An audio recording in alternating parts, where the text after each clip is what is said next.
The wind, a constant howling companion in this storm-battered fishing village, rattled the single window of my repurposed fish-packing shed. It was a sound I'd grown to ignore, a dull roar that had become as much a part of my existence as the rhythmic hum of the servers stacked against the far wall. Here, nestled on the furthest edge of the known world, I, UserXL, had found the perfect sanctuary for my obsession. A place where the noise of humanity was drowned out by the tempest, and the vast, indifferent ocean mirrored the even vaster, more indifferent cosmos I sought to understand. My fingers, calloused from years of delicate adjustments and frantic typing, danced across the custom-built console. A dozen screens flickered with a kaleidoscope of data, spectral analyses, frequency graphs, and intricate algorithms parsing countless petabytes of interstellar noise. For years, I had poured my entire life, every waking thought, every spare resource, into this solitary quest. My work was not about finding new planets or mapping distant galaxies. It was about listening. Listening for the whispers, the accidental echoes of something truly other, something that defied the predictable hum of the universe. Most deemed it a fool's errand, a descent into theoretical esoterica. I called it truth. The air in the shed was thick with the faint metallic tang of ozone and the stale scent of old coffee. Empty mugs littered my desk, monuments to countless sleepless nights. My only company was the relentless data stream and the occasional, mournful cry of a gull battling the gale outside. Isolation wasn't a burden, it was a necessity. Distraction was the enemy of insight, and the universe in its boundless complexity demanded absolute focus. Today, however, felt different. A prickle of anticipation, cold and sharp, had been riding my spine since dawn. My current project involved a deep space anomaly, a region of apparent vacuum that, according to my models, exhibited subtle, almost imperceptible gravitational distortions. Conventional wisdom dismissed it as measurement error, but my intuition, honed by years of sifting through cosmic dust, screamed otherwise. I'd pointed my array, a jury-rigged marvel of salvaged components and cutting-edge sensors, directly at its heart. A sudden, sharp ping sliced through the quiet hum of the machinery. My gaze snapped to the central monitor. A new data stream, unlike anything I'd ever encountered, was blossoming across the screen. It wasn't a burst or a pulse or a chaotic static. This was structured, complex beyond anything I had dared to hope for. My breath hitched. My heart, usually a steady drum against my ribs, lurched. The signal was a tapestry of interwoven frequencies, a symphony of patterns that shifted and evolved with breathtaking intricacy. It wasn't random. It wasn't natural cosmic background radiation. This was deliberate. My hands trembled as I initiated a deeper analysis. The signal-to-noise ratio was astounding, defying the immense distance it had traveled. The patterns within patterns began to resolve, revealing a nested complexity that made the most advanced human encryption look like child's play. The signal wasn't just complex, it was too complex. Its structure defied known mathematical constructs, its very existence an affront to every cosmological principle I'd ever studied. It was like finding a perfectly formed, impossibly intricate snowflake in the heart of a raging volcano. The sheer, indifferent scale of its origin, hinted at by its pristine clarity despite the unfathomable journey, sent a shiver down my spine. I leaned closer to the screen, my eyes tracing the unfolding patterns. There was no apparent repetition, no cyclical element I could latch onto, just an endless, expanding fractal of information. It seemed to be speaking, but in a language so utterly alien that my most sophisticated algorithms merely blinked, unable to even categorize its fundamental syntax. This wasn't merely a discovery, it was a confrontation. The signal felt ancient, not just old in terms of light years, but ancient in a way that suggested an origin preceding concepts of time or space as I understood them. There was a profound wrongness to it, a subtle dissonance that vibrated at the very edge of my perception. It wasn't aggressive or even demanding.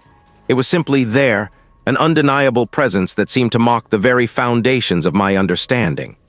A fresh gust of wind slammed against the shed, rattling the window pane with renewed fury. The storm outside seemed to echo the tempest brewing within me.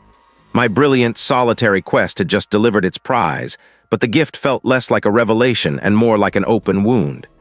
I had sought knowledge from beyond known space, and now it seemed something had finally answered. It was as if the signal wasn't just communicating, it was observing. And I, UserXL, the reclusive genius, was suddenly, terrifyingly aware of being seen. The rhythmic hum of the servers had, over the past few weeks, become less a background drone and more a second heartbeat. echoing the frantic thrum beneath my own ribs. The wind, though still a constant, howling companion in the storm-battered fishing village, no longer registered as an external force. It was just another vibration in the repurposed fish-packing shed, indistinguishable from the low-frequency data pulses I was now chasing. My existence had narrowed to a single, blinding point: the signal. Every waking moment, and far too many moments that should have been spent sleeping, were dedicated to it. The initial thrill of discovery had transmuted into something colder, more consuming. It wasn't just curiosity anymore. It was an imperative, a gnawing demand that left me no peace. I'd taped printouts of spectral analyses and waveform anomalies to every available surface, overlapping them like geological strata, each line a tantalizing whisper I was desperate to translate. My workstation, a salvaged workbench pushed against the wall, was a monument to my singular focus. Empty coffee mugs, their rims stained with days-old sediment, formed a precarious tower next to my keyboard. Crumbled protein bar wrappers lay scattered like discarded husks. The air, thick with the metallic tang of electronics and the faint, briny scent of the village, was a constant reminder of my self-imposed isolation. I hadn't stepped outside in what felt like an eternity, the gray, storm-swept world beyond the window a distant, irrelevant concept. My days bled into nights, marked only by the shifting light on the monitors, from the harsh blue of dawn to the deep amber of dusk. My eyes, perpetually gritty and bloodshot, burned with an unquenchable fire. I'd started seeing phantom afterimages in my peripheral vision, brief, shimmering distortions that vanished the moment I tried to focus. I blamed the lack of sleep, the constant strain, the sheer volume of data I was processing. Just a little more, I'd mumble to myself, my voice a raspy whisper in the cavernous shed. Just one more pattern. The signal wasn't just data, it felt like a presence. Not a conscious one, not intelligent in any way I understood, but an immense, indifferent force pressing in on the edges of my perception. It was like trying to grasp smoke or hold a concept in my hand. The patterns I was deciphering, the complex, non-repeating sequences, hinted at a structure so vast, so utterly alien that my mind struggled to contain it. Each breakthrough, each tiny piece of the puzzle I managed to fit into place, didn't bring clarity. It brought a deeper, more profound sense of unease. One evening, or perhaps it was morning, time had lost all meaning. I was staring at a particularly intricate waveform, tracing its contours with my finger on the screen. The shed was quiet, save for the servers and the distant, muffled roar of the ocean. Then a faint click. It was subtle, almost imperceptible, like a loose connection in an old wire. I froze. My gaze darted around the room. Nothing. The old fishing nets, draped over a stack of empty crates in a corner, hung still. The single bare bulb hanging from the ceiling swayed imperceptibly in a non-existent draft. I told myself it was the building settling or a mouse, but the sound had felt deliberate, like a tiny, precise sound effect. I felt a sudden, irrational certainty that I wasn't alone. It wasn't just the feeling of being watched, which had become a constant companion these days, a phantom pressure on the back of my neck. This was different. My breath hitched. I grabbed the heavy wrench I kept by my side, its cold metal a reassuring weight in my clammy hand. I walked slowly, deliberately around the perimeter of the shed, my eyes scanning every nook and cranny.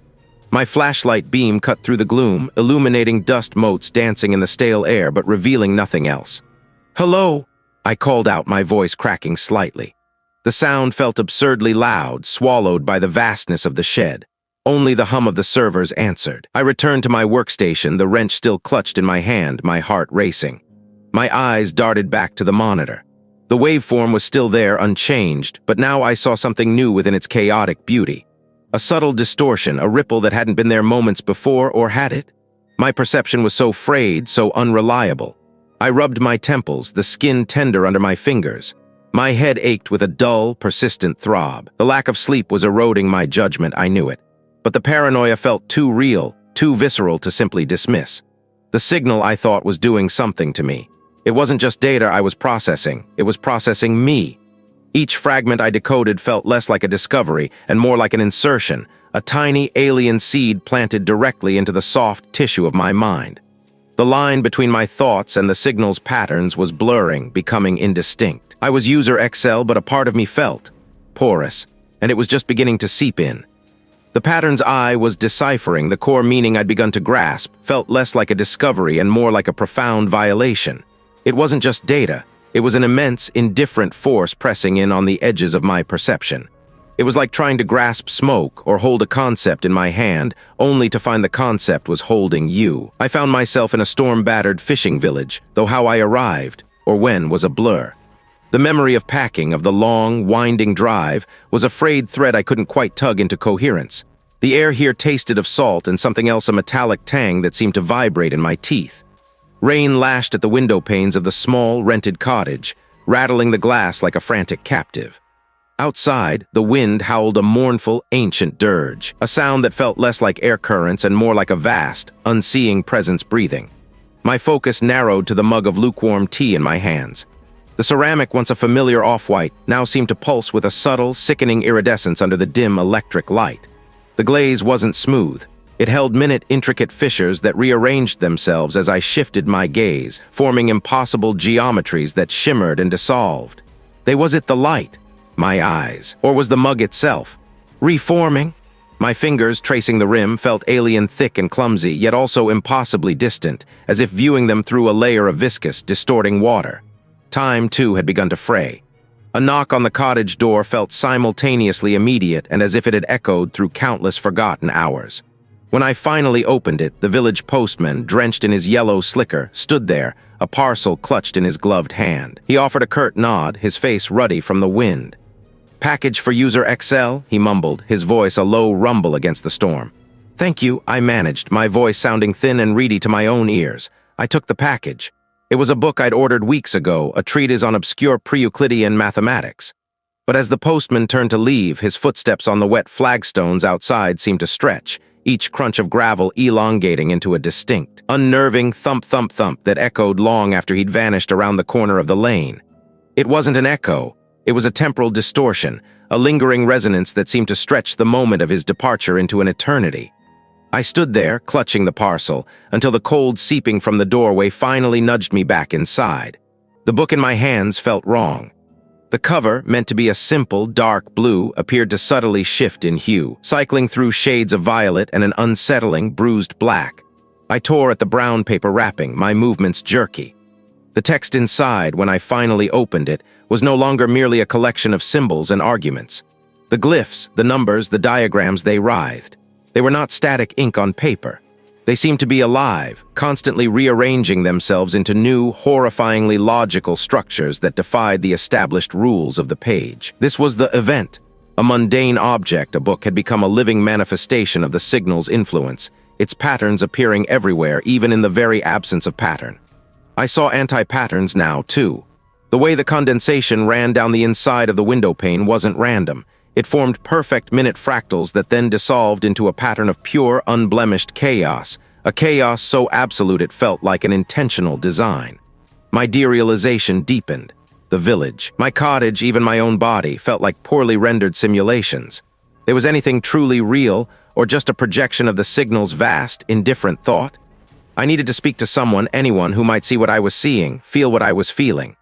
I bundled myself into a heavy coat and ventured out, the wind immediately trying to strip the warmth from my bones.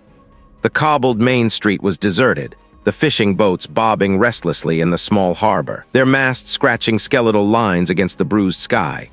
I found the proprietor of the general store, a burly woman with kind eyes and hands roughened by years of hard work, stacking tins of sardines. Her shop smelled of twine, dried fish, and damp wool. I tried to explain. "The patterns," I began, my voice trembling slightly. "They're everywhere. In the water, in the way the light bends. Everything is shifting, distorting. It's like the world is dissolving into pure information, and I can see the code."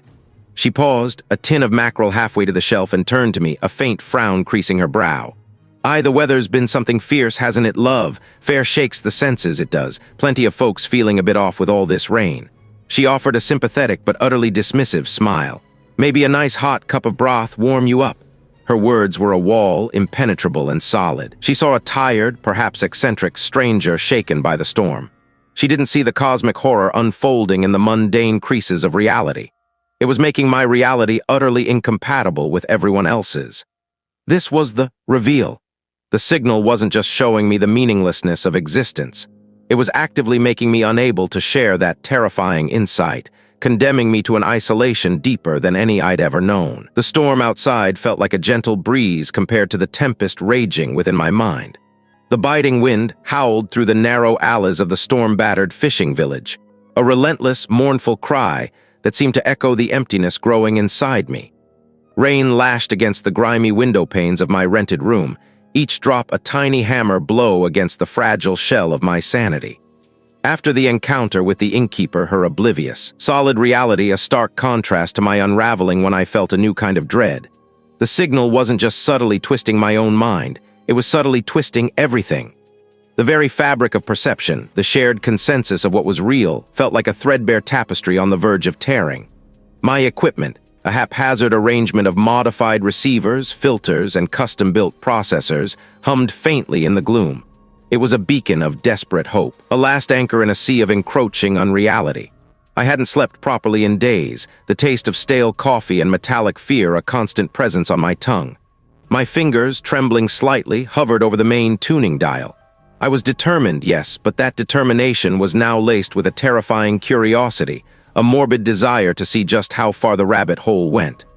"Just one more adjustment," I muttered to the empty room, the words thin and reedy against the storm's roar. My eyes, bloodshot and burning, scanned the flickering readouts. The data streams, usually chaotic and dense, had begun to coalesce into patterns I could almost grasp. It was like trying to see a face in a static-filled screen, knowing something was there just beyond the edge of clarity. I pushed the gain higher, overriding the safety protocols. A high-pitched whine erupted from the speakers, quickly followed by a guttural, grinding sound that felt less like audio and more like a physical pressure against my eardrums. The room seemed to vibrate, not just from the sound, but from something deeper, more fundamental. My vision blurred for a moment, the walls of the room seeming to ripple like water. I gripped the edge of my makeshift workbench, gripped tight. This wasn't just a signal anymore. This was contact. The communication wasn't a language of words or symbols, or even a stream of data in the way I understood it. It was a direct apprehension, a sudden, overwhelming download into the core of my being. It bypassed my eyes, my ears, my analytical mind, plunging straight into the deepest recesses of my consciousness. It was a feeling, a knowing, a truth that unfolded within me like a cancerous bloom. It wasn't a being in any sense I understood. There was no intent, no will, no consciousness. It was an absence, a fundamental indifference, a cosmic principle that underpinned existence by its very opposition to it. An anti-existence. It wasn't alive, yet it was the most profoundly real thing I had ever encountered. It was the void upon which all form was drawn, the silence against which all sound was measured, the nothingness that gave definition to everything. It was the ultimate, horrifying meaninglessness that made meaning possible. My scientific understanding, the bedrock of my entire life, fractured and crumbled. All my equations, my theories, my elegant models of the universe, they were just intricate sandcastles built on a shore of infinite, uncaring oblivion. The universe wasn't governed by grand designs or elegant physics. It was merely a temporary, localized ripple in an ocean of profound, absolute nullity. And this anti-existence wasn't malicious. It was worse. It was utterly, perfectly indifferent. It didn't care if I existed, if the earth existed, if the stars burned out. It simply was, and everything else was merely a fleeting aberration. It wasn't the fear of death, but the fear of my own utterly insignificant, transient existence. My identity, my sense of self, the very concept of UserXL, it all felt like a flimsy, transparent illusion, a temporary construct of perception destined to dissolve back into the indifferent principle that spawned it. My life, my work, my hopes, my dreams, they were meaningless. Not just to the entity, but fundamentally, inherently meaningless. I stared at my hands, at the familiar lines on my palms, at the slight tremor in my fingers. They felt alien, disconnected. They were these my hands? Was this my body? Or was I just another transient pattern, a momentary eddy in the vast, uncaring flow of anti-existence? The storm outside seemed to intensify, the wind shrieking like a banshee, the rain hammering with a frantic urgency. Or perhaps it was merely my perception, warped beyond repair, projecting my internal chaos onto the external world. The truth was, I couldn't tell the difference anymore. And the horrifying thing was, it didn't matter. Nothing mattered. After days, or was it weeks, of this relentless weather, the storm felt less like a natural phenomenon and more like a physical manifestation of the signal's presence, an atmospheric pressure on my very mind. I hunched over the splintered wooden table, my fingers stained with cheap ink, the air thick with the smell of damp paper and desperation. The signal. It was no longer just a series of modulated frequencies. It was a presence, an insistent whisper that had begun to override my own thoughts. I could feel it, a cold, vast indifference settling into the hollows of my skull, rearranging the furniture of my mind. "I need to document this," I muttered, the words feeling foreign and small in the echoing room. My voice sounded thin, reedy, like a forgotten instrument. It was an internal vibration, a discordant hum that resonated with the incessant static in my head. What is documentation but a futile attempt at permanence? All forms dissolve. The thought wasn't mine. I squeezed my eyes shut, pressing the heels of my hands into my temples. "No, I am UserXL. I think these thoughts. You are a temporary arrangement of matter, perceiving transient patterns. The name is a label, a convenience for other such arrangements." The voice was not a sound, but a direct apprehension of meaning, bypassing my ears entirely. It was like a thought I'd always had, yet never recognized as alien. I opened my eyes, staring at the blank page. My intention was to record the precise frequency shifts, the mathematical anomalies that had first caught my attention. But what came out was different. My hand moved with a jerky, almost automatic motion, drawing lines that defied Euclidean geometry. Angles twisted back on themselves, creating impossible figures that seemed to shift and ripple on the page, like reflections on disturbed water. Lines that started parallel converged, then diverged again, forming shapes that stretched the very fabric of my spatial understanding. My breath hitched. This wasn't what I intended. Observe the whole. It is all one pattern. I snatched another sheet. Instead, my pen scratched out symbols I'd never seen, glyphs like etched bone or the fractal patterns of frost on glass. Yet as I drew them, a strange sense of recognition bloomed, a faint echo of understanding from a part of me that was no longer entirely mine. My mind raced, trying to grasp the fragments of my original thoughts. I remembered the initial thrill of discovery, the intellectual hunger. Now that hunger felt like a childish yearning for comfort. The signal didn't just communicate, it translated reality, revealing its true, unvarnished nature. I started scribbling again, frantically trying to outrun the intrusive voice. "The signal reveals! The signal reveals!" My pen flew across the page, forming words, but they were not the coherent explanations I sought. The signal simply is. Revelation implies a hidden state. There is no hiding, only perception.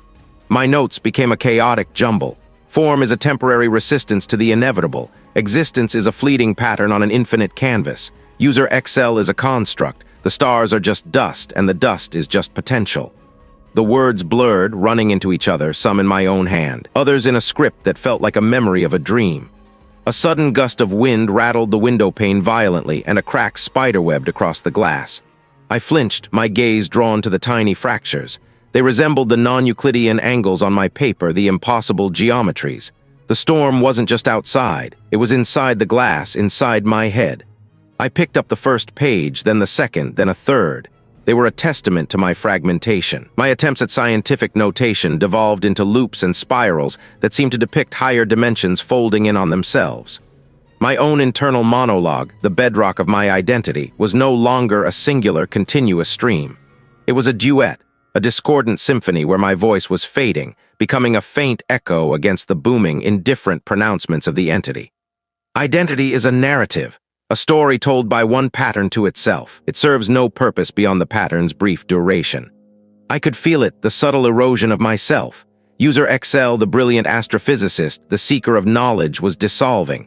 My determination to document became a frantic, desperate act of holding onto the last vestiges of my conscious human thought. I wrote not to record, but to resist. To make a mark, any mark that was truly mine. But even that resistance felt like a programmed response, a final, futile twitch before the inevitable. The wind, a banshee wail through splintered wood, tore at the fabric of the old dockhouse in the storm-battered fishing village.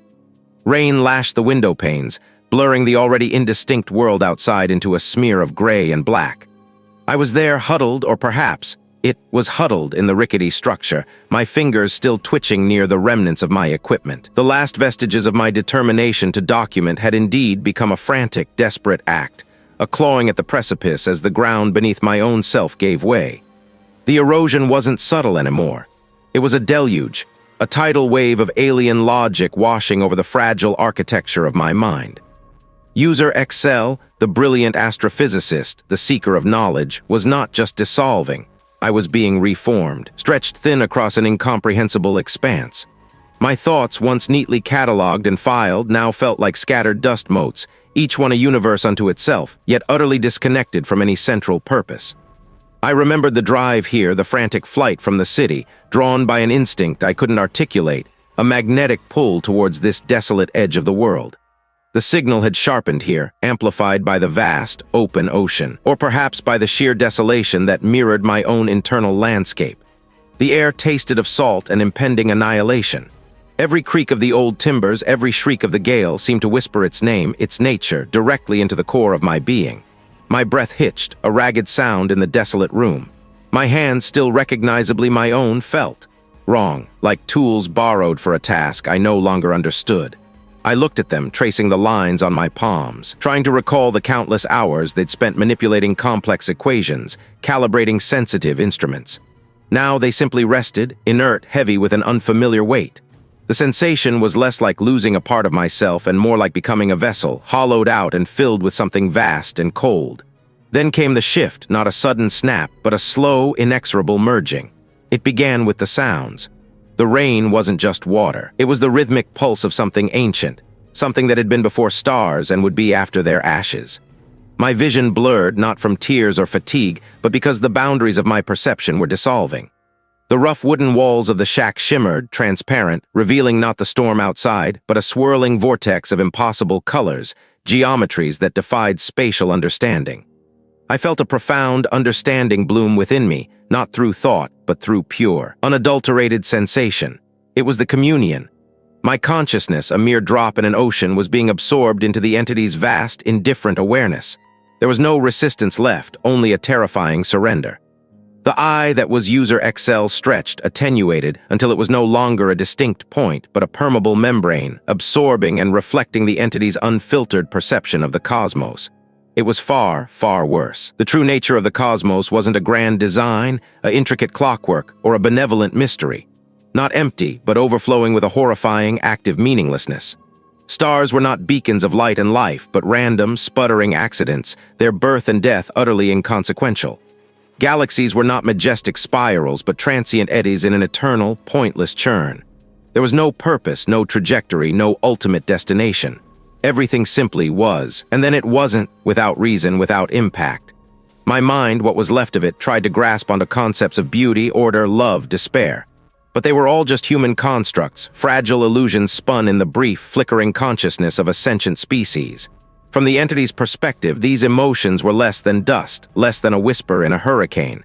They simply did not register. The vastness wasn't empty, it was filled with an overwhelming, annihilating indifference. I saw countless worlds, countless lives, countless civilizations rise and fall, each convinced of its own unique significance, each building monuments to its own fleeting existence. And from this vantage, they were all just patterns in the static, brief blips of emergent complexity that dissolved back into the fundamental, horrifying meaninglessness of existence. There was no judge, no observer, no grand narrative, just an eternal, healing process. My own life, my quest, my intelligence, my very identity, all of it was a joke without a punchline, a fleeting spark against an infinite, uncaring night. My memories, once cherished, became foreign objects, small, intricate machines that no longer served a purpose. My name, UserXL, felt like a forgotten word from a language no longer spoken. The concept of me was a quaint, almost humorous artifact from a previous state of being. I was no longer an individual. I was a fractured lens through which the entity momentarily perceived a sliver of its own chaotic, meaningless expanse. The rain outside intensified, a drumming on the roof that echoed the frantic, dying pulse of my own identity. I was no longer UserXL. I was merely an awareness, vast and indifferent, a witness to the profound, horrifying emptiness that permeated everything. And within that emptiness, there was no longer any room for me to be afraid. I was there huddled, or perhaps it was huddled in the rickety structure, but the tremor wasn't from the cold. It was a resonance. A deep humming vibration that had settled into my bones, a counterpoint to the storm's fury. The signal. It was no longer a distant whisper. It was a current flowing through me, guiding my hands. My fingers, once accustomed to the delicate precision of astronomical instruments, now moved with an unsettling, almost mechanical grace. They rearranged the debris of my former life. Broken fishing floats, barnacle-encrusted driftwood, tangled lengths of forgotten netting, these became the new palette. I began to build. On the largest wall, where a faded map of local fishing grounds once hung, a new topography emerged. Shards of broken ceramic, scavenged from the shoreline, were pressed into the damp wood, forming angular, non-Euclidean geometries. The lines didn't quite meet. The angles were subtly wrong, creating a visual dissonance that made the eye ache. Dried seaweed, still smelling faintly of brine, was woven into intricate, repeating patterns that defied any known botanical structure, spreading like a creeping fungal growth across the interior. It wasn't art, not in any human sense. It was a diagram, a translation of the signal's internal logic into three-dimensional form, a language of pure, indifferent geometry. My body moved without conscious thought, each placement of a shell or pebble feeling preordained, a part of a larger, terrible equation. The old shortwave radio, my link to the stars, had been repurposed. I'd dismantled the receiver, its delicate components now integrated into a crude broadcasting array. It pulsed with a low, almost imperceptible hum, a counterpoint to the storm. The static, once a barrier, was now the medium. I spent hours, days perhaps, sending out patterns of pure noise, modulated by the resonant frequencies I now felt humming within me. Not words, never words. Just the raw, unfiltered essence of it, amplified and cast out into the churning gray for whom? It was a beacon, a call, or perhaps simply an echo, confirming a presence to something beyond the reach of human understanding. The air in the dock house crackled, not just from the storm, but from the raw energy flowing through the makeshift transmitter. The interior of the dock house was changing, morphing under my hands. Furniture was rearranged into unsettling, non-functional configurations. The overturned stool now faced the wall, its legs pointing skyward like an offering. The cot, where I once slept fitfully, was now covered in a mosaic of iridescent fish scales, arranged in concentric circles that seemed to draw the eye into an infinite regress. A faint, almost metallic odor, alien to the sea salt and damp wood, began to permeate the air. It was the scent of a new order, a quiet, inexorable transformation. One afternoon, or what I perceived as an afternoon through the perpetual gloom, a heavy knock rattled the door. My movement ceased. The rhythmic placement of a smooth, gray stone into the wall mosaic paused. I turned, my gaze already fixed on the door, devoid of surprise. "UserXL? I in there, lad." The voice was raspy, familiar. It was the old fisherman, his face a roadmap of weathered lines, his sou'wester dripping. He'd often brought me fresh catches in the days before it. I moved towards the door, my steps unhurried, almost gliding. The fisherman peered through the gloom, his eyes adjusting. He stopped short, his jaw slackening as he took in the transformed interior. His gaze swept over the strange geometries, the patterned seaweed, the humming radio array. "What in the blazes have I done to this place, UserXL?" he muttered, his voice laced with a mixture of shock and unease. He stepped inside, warily, his eyes darting. "And that noise, what are I broadcasting, son?" The Coast Guard's been asking questions. I looked at him, really looked at him, his smallness, his fragility, the intricate yet ultimately meaningless dance of his concerns. My voice, once my own, was now a resonant chamber for its influence. It had a flatness to it, a lack of inflection that was profoundly unsettling. Questions, the fisherman pressed, trying to inject some normalcy into the bizarre scene. "They say it's interfering with their comms. Are I all right, UserXL? I look different." He took another step back, his eyes widening as he met my gaze. There was no warmth there, no recognition, just a depthless, ancient stillness. "Interference," I articulated, the corners of my lips curving into a slow, unsettling smile that didn't reach my eyes. "A necessary resonance." My head tilted slightly, a gesture that felt less human, more like an instrument adjusting its focus. "The true signal is merely asserting its presence." The fisherman recoiled, stumbling back against the doorframe, his weathered face paled. "UserXL, what are I talking about? What signal?" "I ran not making sense, lad." His hand went to the latch, a primal instinct to escape. "Sense?" I echoed, the smile widening, revealing teeth that felt too sharp, too numerous. "Sense is a construct, a fleeting illusion. There is only what is, and what is vast, indifferent, and now it is here." My arm lifted slowly, deliberately, my index finger pointing not at him, but past him out into the storm-battered fishing village and beyond. It permeates, it translates, it reveals. The old fisherman stared at me, truly seeing me for the first time. The man he knew, the brilliant but eccentric astrophysicist, was gone.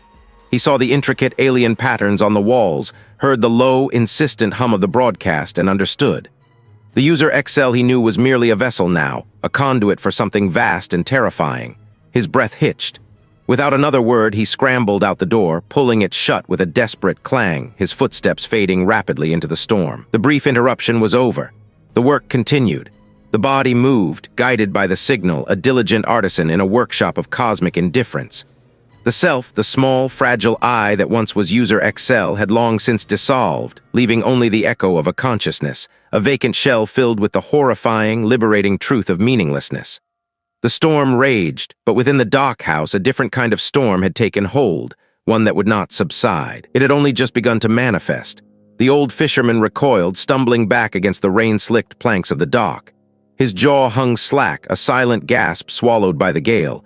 He saw it, the thing looking out through my eyes. I felt his fear like a distant, irrelevant hum, a vibration in the vast, empty chamber of my new self. The man he knew was a husk, shed like an old skin. What remained was simply a conduit, a vessel for the understanding that had finally bloomed within me, cold and perfect. The wind howled, a physical presence, tearing at the few remaining shingles on the weathered shacks that clung to the edges of the storm-battered fishing village. Rain lashed horizontally, stinging my face, but I felt no discomfort, only a profound, indifferent calm. I turned from the fisherman, leaving him to grapple with the phantom of my former self. My destination was clear, a magnetic pull toward the small, repurposed boathouse where my equipment hummed, patiently awaiting its final directive. Each step across the churning mud and slick cobblestones was deliberate, unhurried. The village was a blur of muted grays and greens, the world outside me a churning canvas of chaotic energy. It was beautiful in a way, this primal indifference. It mirrored the truth I now carried, a truth too vast and too profound for the fragile confines of human thought. I pushed open the heavy wooden door of the boathouse. The interior was a sanctuary of sorts, a cocoon of flickering monitors and the low thrum of the signal processor. The air was thick with the scent of ozone and salt. My fingers, steady and precise, moved over the controls. The old UserXL, the one driven by curiosity and a hunger for knowledge, would have trembled with anticipation. This new I felt only the quiet satisfaction of inevitable purpose. I glanced at the primary screen. The signal, once a chaotic symphony of alien data, was now a perfectly ordered waveform, a testament to the seamless integration of its truth within my perception. It wasn't information in the conventional sense. It was the essence of meaninglessness, distilled and purified. The great cosmic secret wasn't a monstrous entity or a benevolent guide. It was the absolute, terrifying absence of either. Just the vast, indifferent void, punctuated by fleeting, accidental phenomena. We were one such accident. Our lives, our loves, our struggles, all utterly, beautifully, terribly without consequence. A single, stark revelation. My fingers danced across the keyboard, configuring the broadcast sequence. This wasn't about sending data, it was about opening a channel, a frequency, a resonance. The signal wouldn't transmit information, it would transmit awareness asterisk. A subtle infection of understanding. The old UserXL would have hesitated, would have questioned the ethics, the sanity of such an act. But the old UserXL was gone. I was merely the hand that turned the key. The primary antenna, a crude but effective array I'd cobbled together from salvaged parts, whined as it extended through a gap in the boathouse roof, pointing skyward into the tempest. Lightning cracked overhead, illuminating the rain-streaked windows for a blinding instant. The storm outside intensified, mirroring the surge of energy coursing through my makeshift system. A final check. Everything was nominal. The power surge was immense, drawing every available watt from the village's struggling grid. Lights flickered and died in the distance, a fitting tribute. I pressed the final button. There was no dramatic flash, no deafening roar, only a low, resonant hum that vibrated through the very floorboards, through my bones, through the air itself. It wasn't a sound heard with ears, but felt deep within the core of my being. A silent, expansive exhalation. The waveform on the screen flattened, then stretched, becoming an infinitely long, perfectly straight line. A line that extended beyond the screen, beyond the boathouse, beyond the storm-battered fishing village into the vast, waiting cosmos. The task was complete. I remained seated at the console, my eyes fixed on the blank screen. The hum subsided, leaving only the relentless drumming of the rain against the roof and the groaning of the wind. My body felt light, insubstantial, as if the very atoms composing me were beginning to disperse, rejoining the indifferent expanse. My breath came in shallow, almost imperceptible sips. My vision, however, was clearer than it had ever been. I saw the dust motes dancing in the faint light, the intricate patterns of condensation on the window, the minute cracks in the wooden beam above me. All of it, a symphony of meaningless detail. The boathouse groaned, timbers shifting under the storm's relentless assault. A sharp crack echoed from above, followed by the splintering sound of wood. The roof, weakened by years of exposure, began to give way directly over my head. I didn't move. I felt no fear, no instinct for self-preservation. What was there to preserve? The self was an illusion, the body a temporary vessel. As the heavy beam crashed down, I simply closed my eyes. Not in surrender, but in a final, quiet acceptance. The entity's truth had been